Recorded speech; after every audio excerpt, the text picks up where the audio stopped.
Hey, what's up, Wrestling World? This is August C. Jones, and welcome to another episode of Wrestle Ones, where on this episode, I'm going to be talking about the Raw deal with Netflix. Now, WWE essentially has been just wildly popular, way more popular, I guess you could say, essentially financially within the past decade than they have ever been in its whole existence.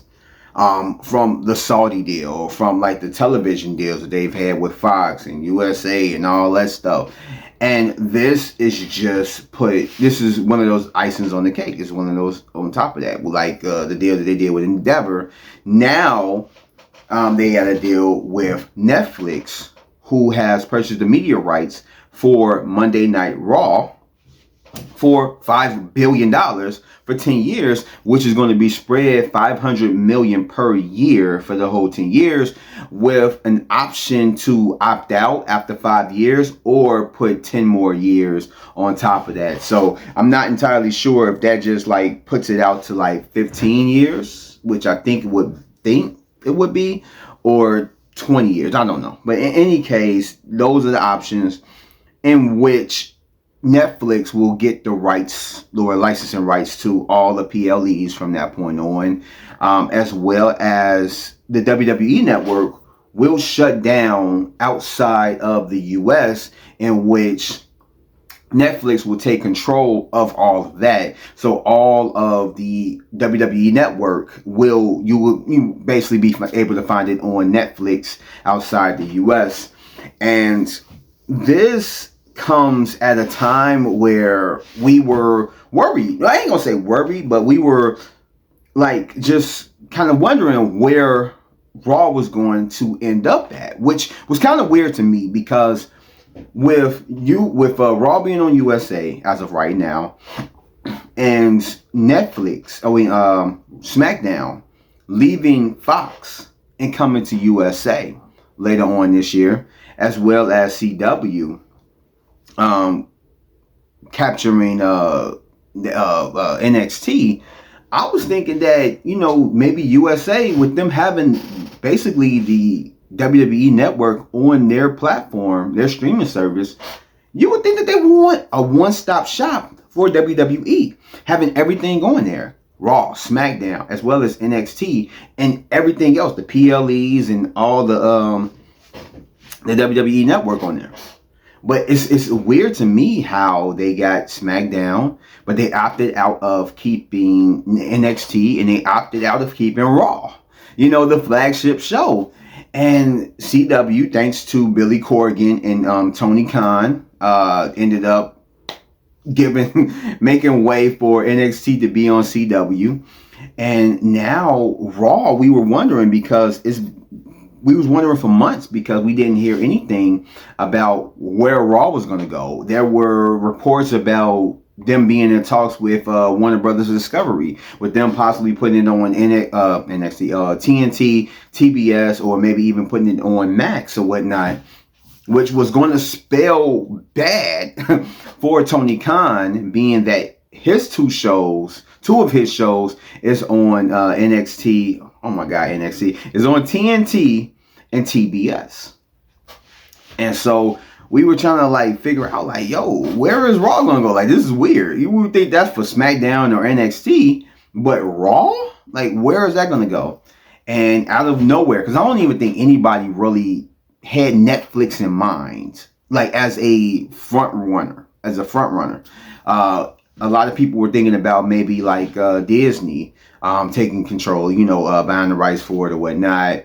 Or one of the big names that were out there besides Warner Brothers Discovery was Amazon, putting it on Amazon Prime.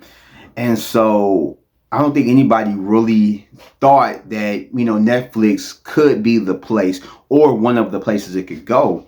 And so with this coming out, I think this shocked everybody with seeing this. And when you think about it, it's not a bad thing. It's not a bad deal at all. I mean, they get billions of dollars, as they've been getting from all these other sources, and they've been having a lot of just great things been happening with them, and especially with the sponsors and all that stuff. But when you think of Netflix, now I'm giving my position because I know a lot of people are in the same type of position that I'm in. So when it comes to watching Raw or SmackDown or whatnot, since it is on USA, the only way I can watch it is if I go to my pop's crib because he has cable still, and that's the only way I could watch a full episode of Raw.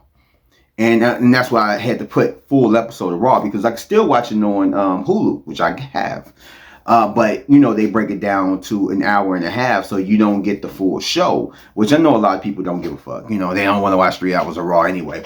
But even still, if you want to watch the whole episode, that's the only way that you can. And a lot of people don't have that accessible to them where they can go to somebody's house and watch a whole episode of Raw or, SmackDown or whatnot. They have to watch on Hulu, either that or get cable themselves, maybe like YouTube TV or Hulu Plus TV or something like that, or just regular Xfinity or AT&T cable or whatnot, in order to watch it. And so this presents more like Raw given to a lot more people, because as we know, it's a lot of people that didn't cut the cord for cable. When I moved into the house that I'm in now, I never had cable. All I have are streaming services, and that's all I need. I don't need cable. I go over my pop's house certain times, and I'm looking through cable, and there's nothing to watch. And I know everyone has that, where it's like, it's just so much that there's nothing to watch. I mean, we have that with streaming now, but essentially, a lot of people have ditched cable and go to streaming services. And we know that Netflix is the biggest streaming service that's out there. A lot of people have it, whether it's the ad-supported tier or whether it's not. And a lot of people have that. So it makes it more accessible to me as a person that doesn't have cable, that has to go out my way to watch Raw, that I already have Netflix. Be it it's my father's, and I'm not password sharing. I'm doing the whole thing or whatever, where I pay. He pays a little bit extra. I give him my portion or whatever for my account so that I can watch it at my crib, because they have the whole thing where, anyway. But I have Netflix. I have access to Netflix. So that tells me that if I want to watch Raw, a full episode of Raw, I could easily go on Netflix. And a lot of people have Netflix accessible to them more than cable. So I feel like it's going to reach more of an audience. It's not going to take away from the audience. I mean, all the person got to do is cut on Netflix, bam, there go Monday Night Raw. And then after that, it's going to have the PLEs and everything else. And I believe that, if I'm understanding right, the rights to the WWE Network that is on Peacock goes into, I think, 2026. And then after that, not more than likely, it's going to go over into Netflix. They're going to put everything over into Netflix so that there will be more to watch on Netflix. That's WWE. And since this is a long deal, it's going to be there for a long time. So we're only a few years off, or a couple years off, before we see the WWE Network basically in its entirety on Netflix. So it's not going to hurt the audience, because you're going to have people that want to watch a full episode of Raw but probably can't. Now they're going to get a chance to, because they don't have cable, but they have Netflix. So it's going to put it in their hands to where it's like, hey, I'm on Netflix anyway, so bam. I'm going to have that. Then I'm going to have the PLEs on there, and then I'm going to have, after a while, the whole network on there. So it's going to only make Netflix, I feel, bigger. And then especially if people don't have Netflix, because streaming services nowadays, a lot of people are kind of churning. They're having this streaming service, but then if they stop watching this show that's on there and there's nothing else to watch, they cancel it and then go to this one and they do that and all that stuff. This might be a reason to keep Netflix in a person's stuff. Like if they go in and out of Netflix as far as subscriptions and all that stuff, they might end up keeping it year round because they watch WWE. They want to watch whole episodes of Raw. They want to watch the PLE. So that's a reason to keep it around. Honestly, that's one of the reasons why I keep Peacock around. You know, I mean, I do watch other things on there. They do have other shows and really not movies, but other shows that I do watch that I do like off of there. But if it wasn't really for the WWE, that would be less of a reason for me to keep Peacock. So it will be more of a reason for me as well as other people to keep Netflix in, in our subscription, I guess you could say, bunch or whatnot. So it's actually really good. And I feel like this is a great deal. It probably would have been a great deal if it was with Disney. If they put it on Disney Plus, if they put it on Amazon Prime, if Amazon got it, I feel like it would have been a good thing for either one of them. But Netflix, since it is the biggest thing around, the biggest streaming service, it's great for them. Absolutely great for them.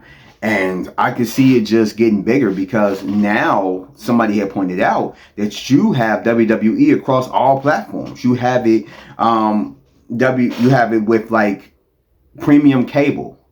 Then you have it with basic cable. That's accessible to everybody. You ain't even got to have Xfinity and all this stuff. You can have like the basic cables and you can watch NXT. Then you're going to have another product, another one of your brands, another one of your shows on a streaming service. And this will essentially be the catalyst for how will a show, a wrestling show, do on a streaming platform, because we've never had this before. And I'm not counting ROH with the Honor Club, because that's a niche.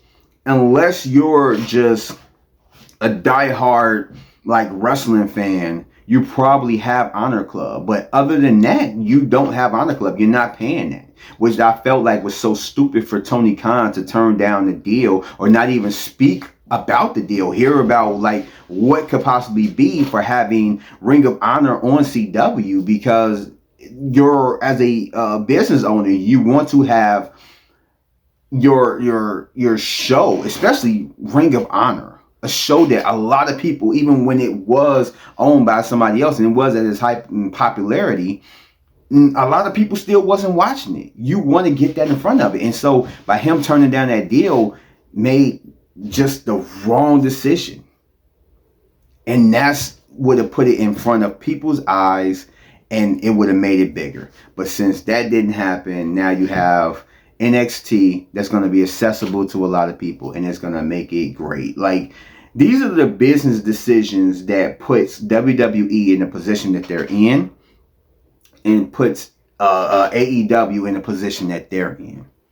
It just shows there's this tale of two cities. And we see that one city is just thriving, and just like heavily populated, constantly building and getting money and all this stuff. And it's another city that's struggling to try to stay afloat, And I mean, that's whatever, but that's looking good right now, but it still needs some improvements. But when it comes to their dealings, like this is amazing. This is one of those things that I feel like is going to work out for them. And if this works out, then we probably might end up seeing Tony Khan or another like wrestling, like maybe a smaller wrestling, maybe like MLW or NWA or something like that. Maybe even TNA end up being able to do a deal with Amazon Prime or whatever else, like MGM or something like that, to put a wrestling show on their platform. Because you can tell, like, once this happened, other streaming services are going to be looking at it. They're going to be watching. They're going to be keeping an eye out on how it's doing. And if it does well, then you're going to start seeing a lot more of this. And WWE, I feel like this was the best thing for them. Now, it could fail miserably or it could succeed. And if it does, then they can say they were the first ones to stick their foot out there and literally like just succeed, that they were the first ones to do it. And that's a good thing to have under your belt. So I don't know. I feel like this is a great opportunity for WWE to showcase what they got, and a good thing for Netflix to show that this can work. And this is a great deal. I feel like it is going to work all over the place. I honestly don't see anything too wrong with this. I feel like it's going to succeed. I hope that it succeeds. And I am, like, truly am excited. Just me personally, I'm excited to see how this is going to plan out, how it's going to be. I heard that it hasn't really been proven for their live, streaming. I ain't gonna say streaming, but live events or live stuff. But hopefully they get all the bugs and kinks worked out by the time that this is ready to go, and we don't have too many problems. If we have problems, maybe the first couple shows or a few shows or whatever, but everything after that is smooth sailing, that'd be great. But I feel like by the end they have a year to get all their eggs in the basket. They have get everything in order, and I feel like Netflix are going to have everything in order, especially with the money that they gave to WWE to get this started. Yeah, they're gonna have to have everything in order. But in any case, that has been my thoughts on the whole Monday Night Raw. And that's another thing. We don't know what's going to happen with the length of the show, if it's going to be shortened or if they're going to keep it 3 hours, which it looks like they more than likely might keep it 3 hours. And we don't know if it's going to be on Monday still or if they're going to put it on another night. So those haven't came out yet. They haven't talked about that. Hopefully, we may end up hearing more about it as the days, weeks go by. But yeah, other than that, that's all I have for you. So if you like this video, go ahead and give me a like, subscribe if you're not, hit that notification bell for more videos like this, and I will catch you guys on the next one. So peace out, stay safe, and do business like WWE. Do not do business like Tony Khan.